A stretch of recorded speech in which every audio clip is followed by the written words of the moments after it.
Sampurasun, wilujeng tepang deui di kelas Basa Sunda kelas 4 sareng Miss Lola. Ayeuna urang bakal diajar metakeun paguneman sareng babaturan. Artinya, mempraktekkan percakapan bersama teman. Apakah kalian sudah siap?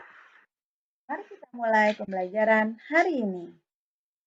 Tujuan pembelajaran kita adalah melalui kegiatan percakapan sederhana bersama teman, kalian dapat mengungkapkan perasaan, pikiran, dan keinginan secara lisan dengan baik dalam bahasa Sunda. Perhatikanlah contoh percakapan berikut ini. Berlatihlah dengan menirukan percakapan sesuai contoh tersebut. Pada pertemuan berikutnya, pada sesi Zoom nanti, kita akan melakukan praktek percakapan secara berpasangan dengan teman dan bergiliran. Selamat berlatih anak-anak hebat.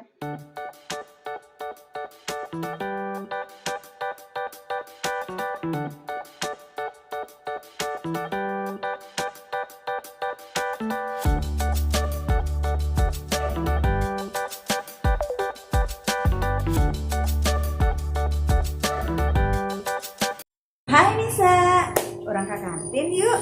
Hai Rin, Aduh, Abdi tegaduh artos. Abdi bade ka perpustakaan wae lah. Mungkin Abdi nu mayarna, hatur nuhun. Tapi Abdi bade maca buku di perpustakaan. oh nyatos atau hari kitu mah Abdi oge bade ngiring sareng Nisa ke perpustakaan. Hayu Ayo. atuh.